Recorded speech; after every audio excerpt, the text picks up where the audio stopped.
Welcome to Nerdy Psychology, where your mind's not as messy as it seems.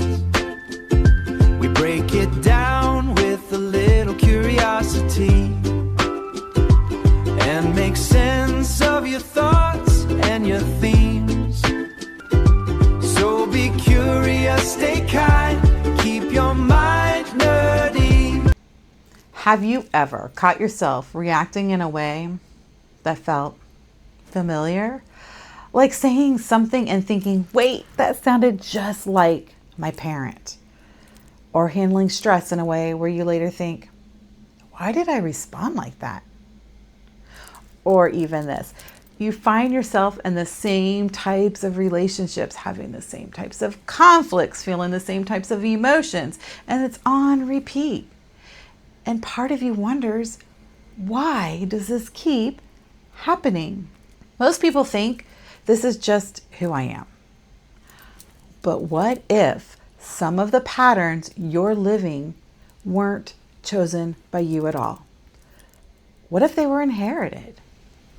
Hi nerds, if we haven't met yet, I'm Dr. Angel, a mental health professional and the creator of Nerdy Psychology, where we break down patterns behind how we think, feel, and relate in real, grounded, and human ways.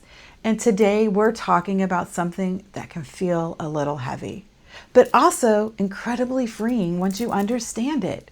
And that's emotional inheritance.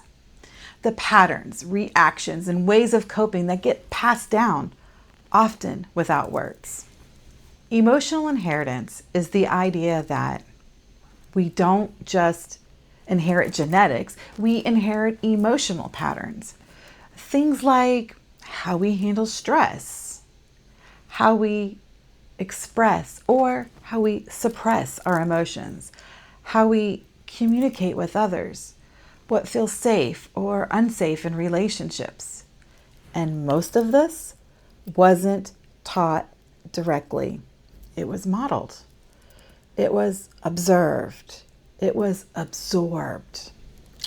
I once worked with someone who struggled to express emotions in relationships. When things got difficult, well, they would shut down. They would avoid. And they would totally change the subject. And they didn't understand why until we explored their environment growing up. You see, in their family, conflict, it wasn't addressed. Emotions, they weren't discussed. And hard conversations were avoided. So the message became, we don't go there. And now, as an adult, that same pattern shows up over and over. And not because they chose it, but because it was learned. Someone who overthinks and anticipates problems and feels constantly on alert. And they think, I just have anxiety. But when they zoom out, they might have grown up in an environment where things were unpredictable or emotions were intense and stability just wasn't consistent. So their nervous system learned, stay ready, stay on alert. And that's not weakness, that's adaptation. We couldn't talk about this topic without talking about one that hits women a lot. This is where they give, they show up, and they take care of everyone. And it feels like that's what love is. But when we trace it back, you may have seen caregiving equals love, or self-sacrifice equals value, or overextending equals connection.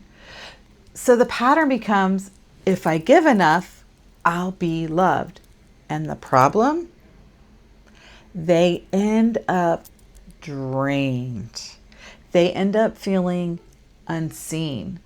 And they end up wondering why this isn't reciprocated in their relationships. Another pattern, one can find themselves in a similar relationship over and over and over. Different person, same dynamic.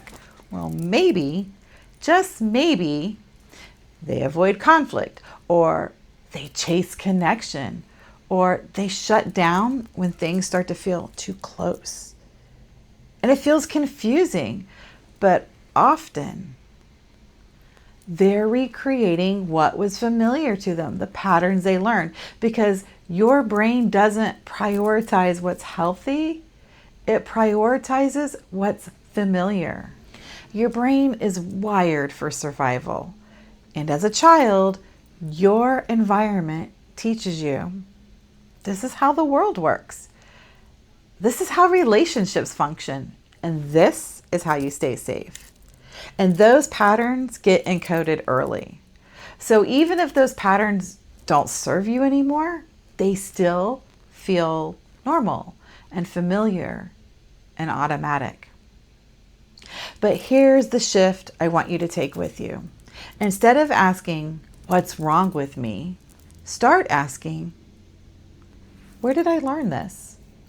Because when you understand the origin, you can start to separate what's yours from what was passed down to you.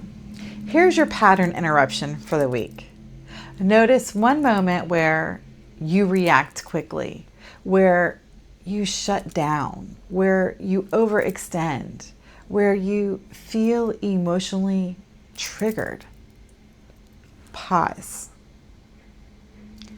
and ask, does this response belong to me, or was it taught to me? Is it helping me, or is it just familiar? And what would a different response look like? You don't have to get it perfect. I just want you to notice. Because here's the truth. You may have inherited the pattern, but you do not have to repeat it. If this has resonated with you, I would love to hear from you. What's one pattern that you've noticed in yourself that might have been passed down? Drop it in the comments. This is a space for awareness, not blame. I invite you to like and subscribe so you can join our nerdy community.